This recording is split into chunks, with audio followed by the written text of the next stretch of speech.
Since her presence had been noticed, she couldn't get close.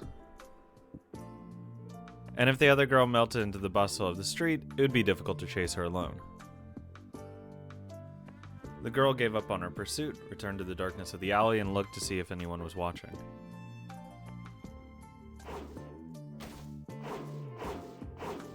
What the fuck? Then when she knew no one's eyes were on her, she leapt off the ground, kicked off a wall, kicked off another one, grabbed a rail gutter, and leapt on to the top of a sign.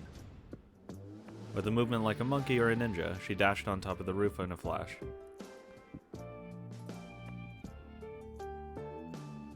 To her, it was easier to dash along the roofs of buildings rather than to walk amidst the crowd below.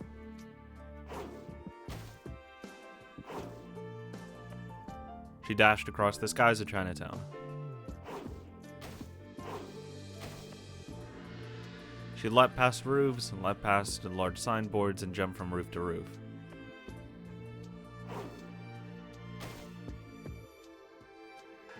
Then, like a swallow, she jumped through a window on the second floor of a Chinese food restaurant. She rolled about on the floor, terrifying the men inside the room. Who are you?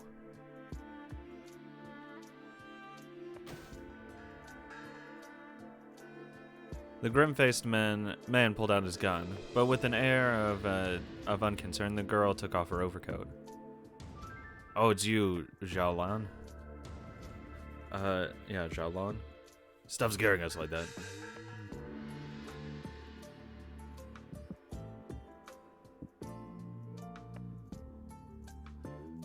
Don't we always tell you human girls on the ground and come in through humans walk on the ground and come in through doors, monkey girl.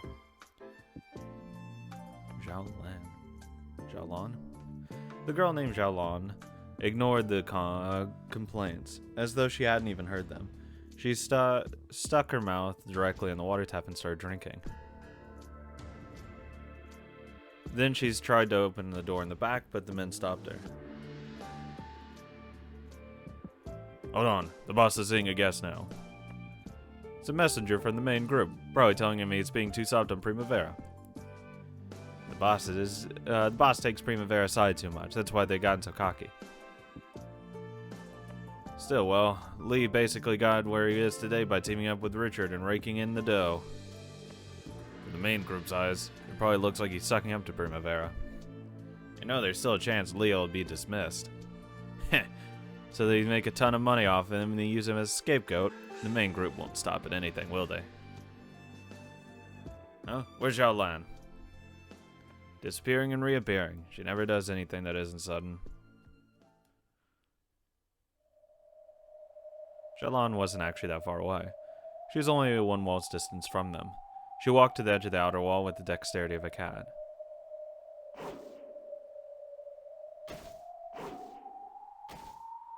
Then she reached the window of Lee's room, hid her presence, and looked inside.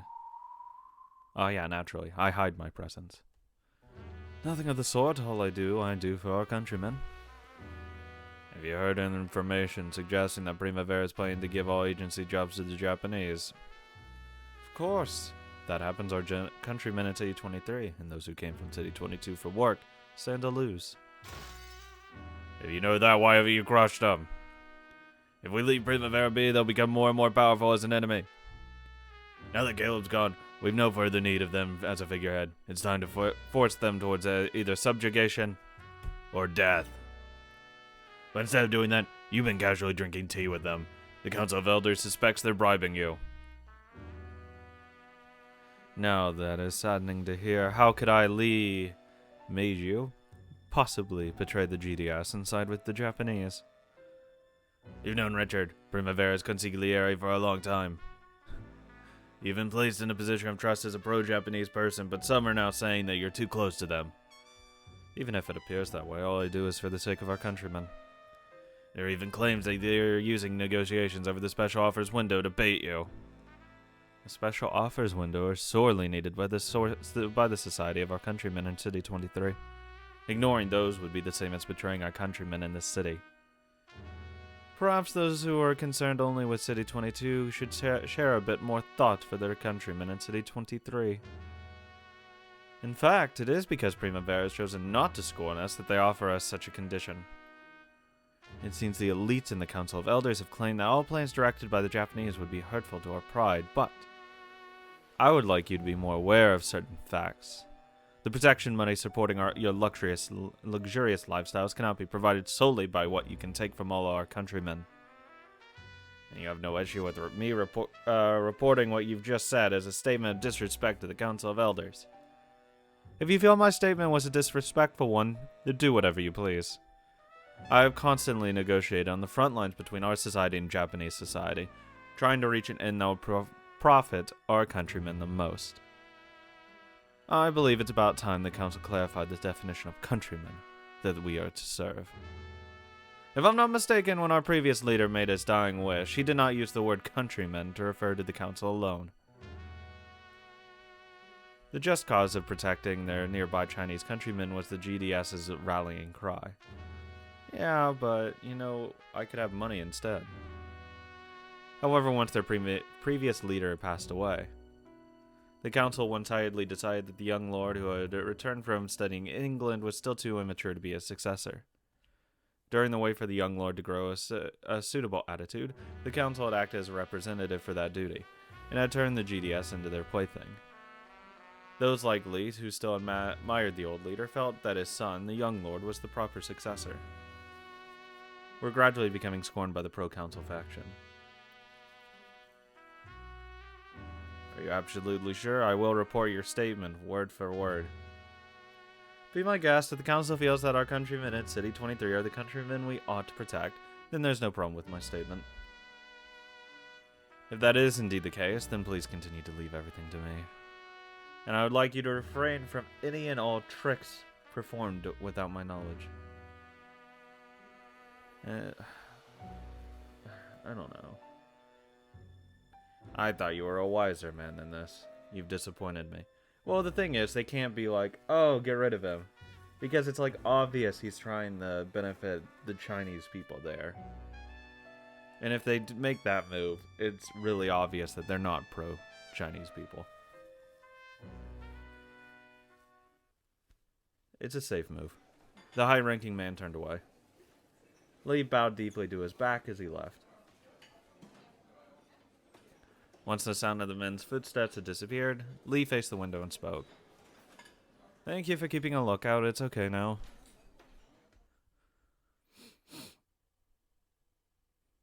You were keeping an eye out, weren't you? Thinking I might be killed? Xiaolong nodded, then slipped in through the window.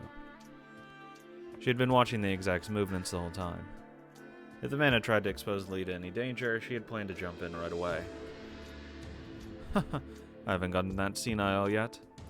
I could easily kill a man like that or put him in his sleep in the blink of an eye. You think so? Thanks for your concern. Here's a reward for caring so much. Lee took out a mooncake out of a cupboard and tossed it. Xiaolong's face showed emotion for the first time, and she jumped in the air and grabbed the mooncake like a dog. She bit off the packaging and started stuffing her cheeks right on the spot. A year-round liking for mooncakes, which were supposed to be seasonal treats, was Xiaolong's only obsession. As she focused entirely on eating, Lee gazed at her fondly, like a grandfather watching his granddaughter play. Has anything changed lately? I doubt you came here just so I could give you some mooncake. Xiaolong remembered the real reason she had come and quickly swallowed, then walked up to Lee and whispered something. Oh, in our Chinatown. What could they be planning to start? No, let them do as they like for now. Of course, make sure you keep your eyes on her.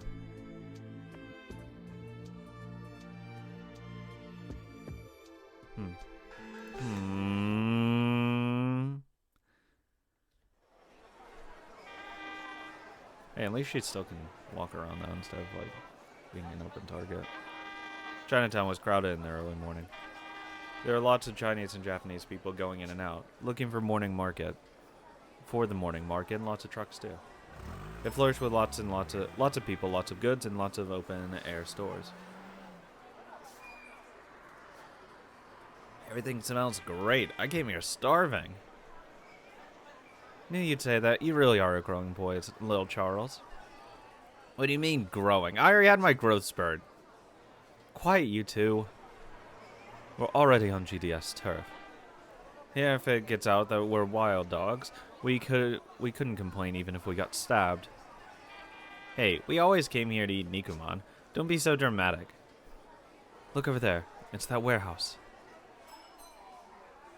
She'd hid and pointed it around the corner.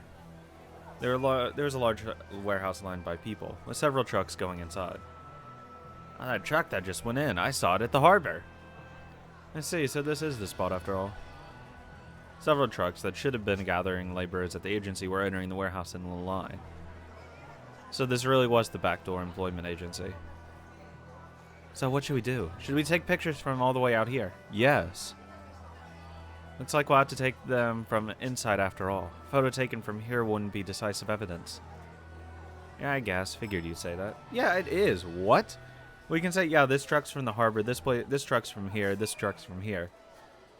But that's all you need to know. Why is a harbor truck parked around here? How are we gonna sneak in? Fortunately, it's in the middle of the city. Let's blend in with the passers-by and take a look around before planning.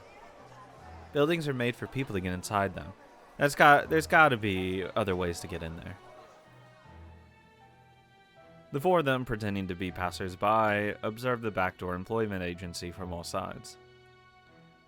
In front, there was a line of Chinese laborers getting checked in and entering the warehouse. Stern-faced men were checking them in. Their outfits, strongly reminiscent of their own nation, were often worn by members of the GDS. So, they're being backed by the GDS after all. If we bring back proof about this, things will get tricky. Who cares? Fuck them. Fuck GDS.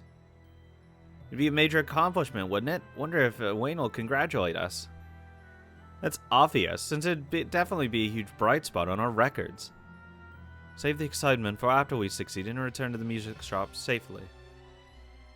That's right. You've gotten more cautious, Oliver. Great work. I'm being careful because you told us not to stand out. Uh-huh. They walked around the block and came to an alley behind the warehouse. Looking around the corner, they saw what appeared to be a back door and a single person guarding it. This alley was a typical back alley, and had no one at all walking down it. If they stepped into it carelessly, they would probably catch the guard's interest at once.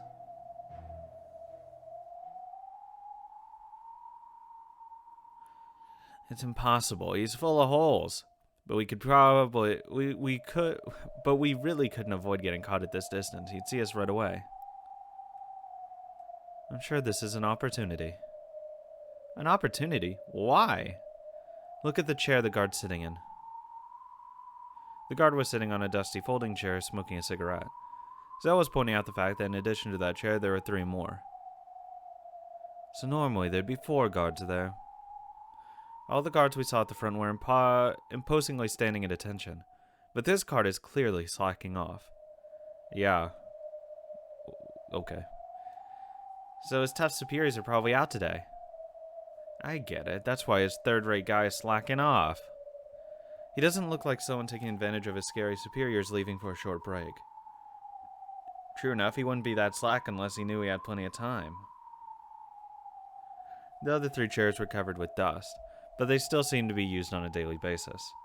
There were a lot of spent cigarettes laying there on the ground.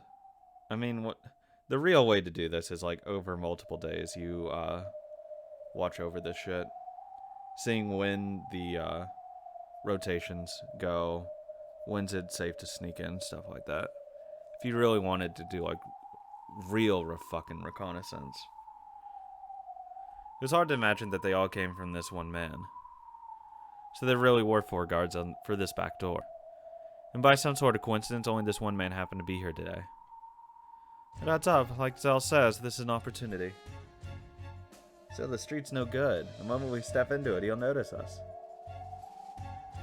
We can't waste this excellent luck.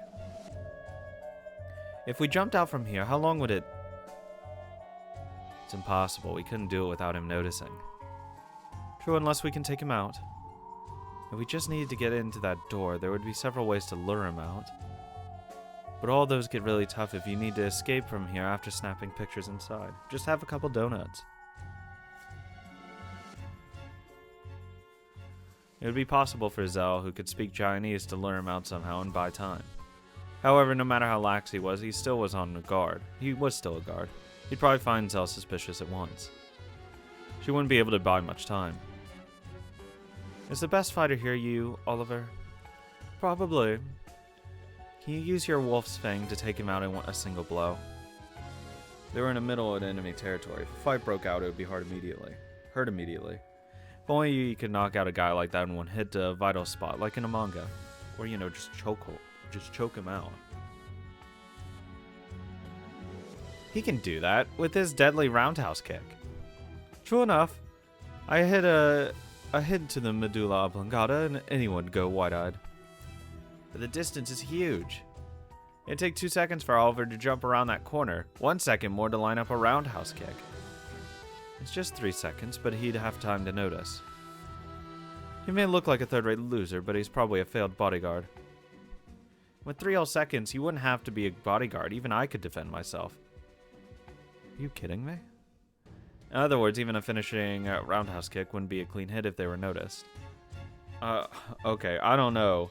3 seconds to me doesn't sound like a really long time. If I'm caught completely flat-footed and surprised, sitting down, smoking, there's no way I'd be able to react.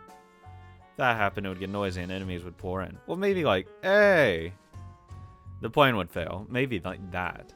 We might get out a couple words. Don't you have any finishing moves, Charles? I'm a pickpocket. I could steal his wallet, but I couldn't beat him up. But Charles would probably be able to get behind him faster than me. Even so, if I jump out there, he notices me in a second. Nina, you were a slingshot master, weren't you? Can you just shoot him in the face from here and knock him out? It's not that powerful. At best, it's like whacking someone with a ruler. It still hurt like a bitch. If we can't defeat him with a single shot, then it's useless. No, that's enough. What? If we combine our talents, we can take him out.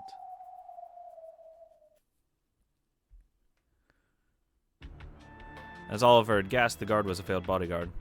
He made a bad assumption similar to the old Oliver, and had started a brawl in the store.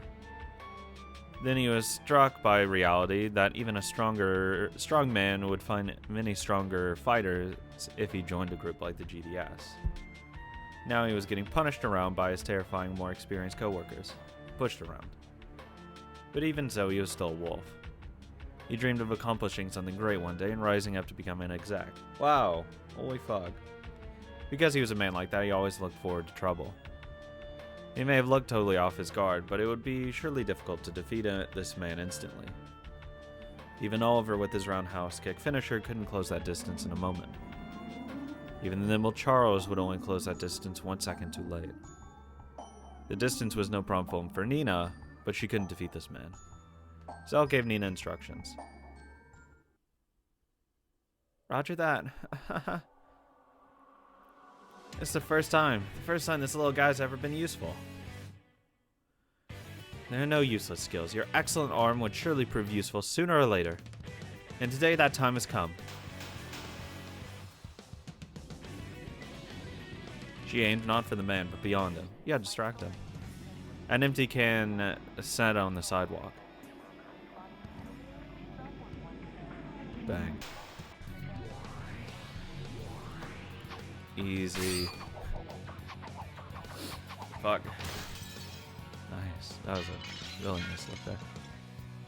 A thin metallic sound rang out, and the can leapt up and started to roll. Since the back alley was completely empty, why would an empty can suddenly do that? The man blinked in surprise. Distracted by the empty can, the man turned to face the opposite direction from the shadows the four were hiding in. Then just for a single second, his mind went blank. In that instant, Charles and Oliver raced from the shadows. A second before Oliver arrived, Charles closed in on the man's back. Is this really going to work? Charles couldn't hide his uncertainty. Then he already jumped forward. He heightened his concentration in the world of that instant, creating a universe of darkness where only he and the man existed. Yoinked. Yoink 'em.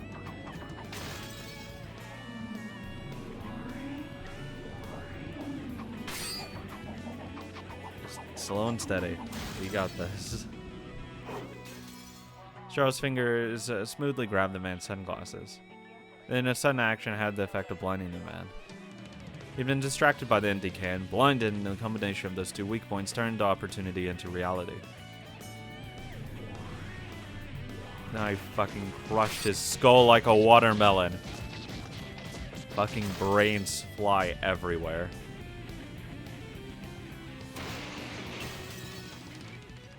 Depending how hard he falls, it actually might make more of a noise.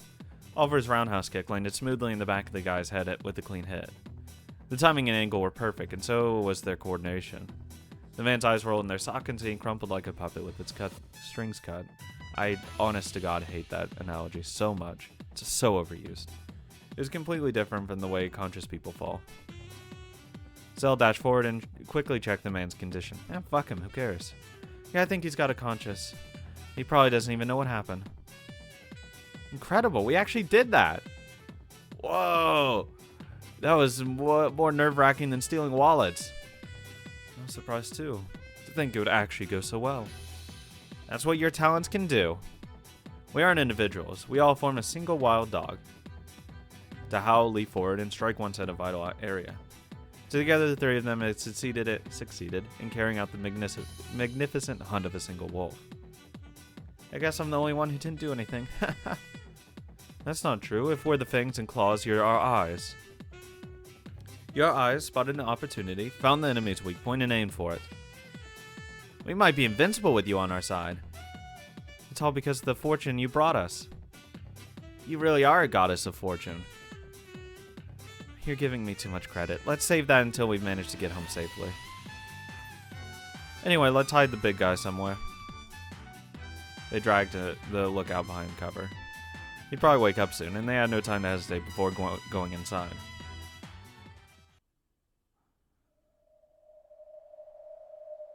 Okay, I'm opening it. Yes, please do. If they do happen to find us, everyone make a run for it, okay? Don't run straight to the fucking music shop. Oh, please tell me we've already discussed that part. That's the stupid thing. Lead the running away to us. That's one skill all alley rats can brag about. Damn it, we're about to become big. We can't get scared at a time like this. Charles, do it. Charles nodded, then cautiously turned the doorknob.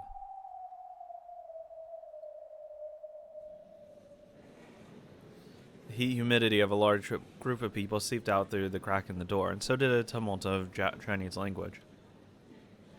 A large number of Chinese laborers were standing in lines. Okay, next. A pleasure to make your acquaintance. You new here? Who introduced you? The agency fee is 150 Japanese dollars. Do they always have to pay in small change? So you ended up showing up after all. Smart move. Those kickbacks piss me off, but it's better than not being able to find a job. Is it true that Primavera's planning to kick us out of the employment agency? Like they could. We got the GDS on our side. Okay, listen up, people, especially the new guys. Stick with your countrymen at the workplace. Never leave the side of your managers. Also, don't go around speaking Chinese. You'll stir up trouble with the Japanese. Try to blend in with the Japanese as you work. Make sure you don't stand out. Got that? So, can you understand what they're saying? Yeah, there's no doubt about this. About that. This is the backdoor employment agency. The agency's fee is 150 Japanese dollars in advance. He's warning them not to talk in Chinese. Oh, that guy's Japanese, isn't he? Looks like the leader of those truck guys. Ew. Then there was someone who looked like a leader who had gathered up the truck drivers and was joking with them in shrilled Japanese.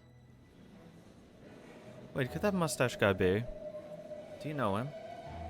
He matches the description of employee who, according to rumors, stopped coming to the employment agency. I remember seeing that old mustache at the harbor. I'm pretty sure he was working with a bunch of Chinese men behind him.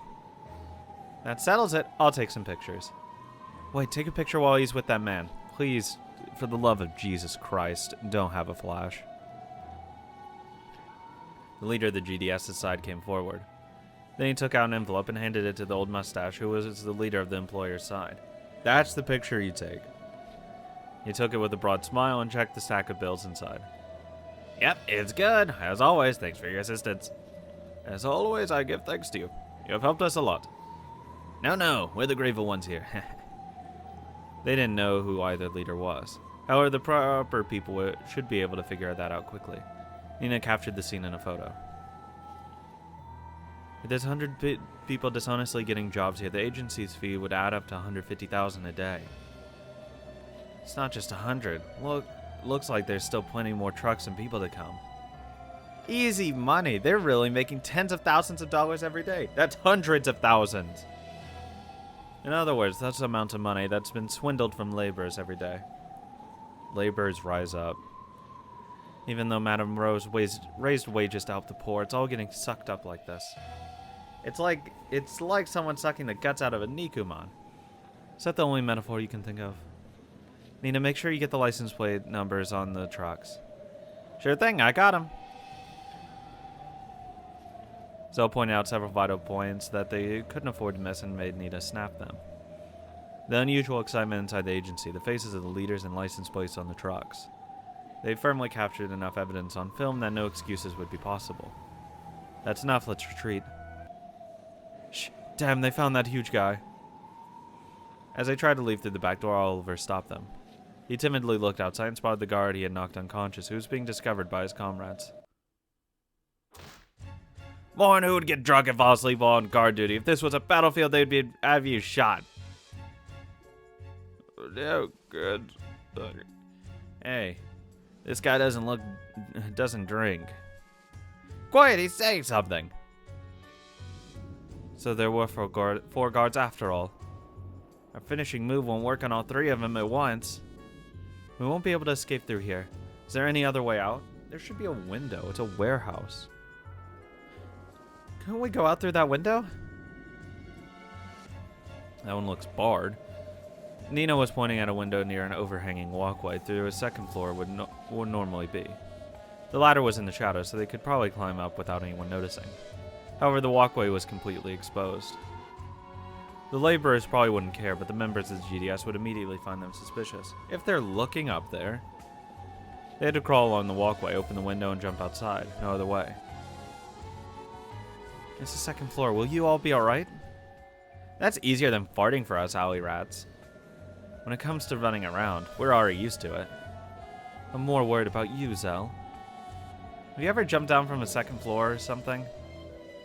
If I have, I don't remember it. Anyway, if that's our only way out, we've got to bat on it. If you're all okay, I'm sure I'll be fine too. I mean, the idea is like, you get out, you hang, and then you drop. Like if you have like infinite amount of time, because it just lowers it so much. Because it goes from 20 feet to like 14 feet, depending on how tall you are. And when they did, they'll find us in these shadows right away. In that case, decisiveness and speed were more important than prudence. With Charles in the lead, Zell, Nina, and Oliver started climbing in that order. Well, actually, it'd be more like 10 feet down to like 4 feet, because it's the second floor. The sight of them crawling up onto an overhang walkway would just have to invite suspicion.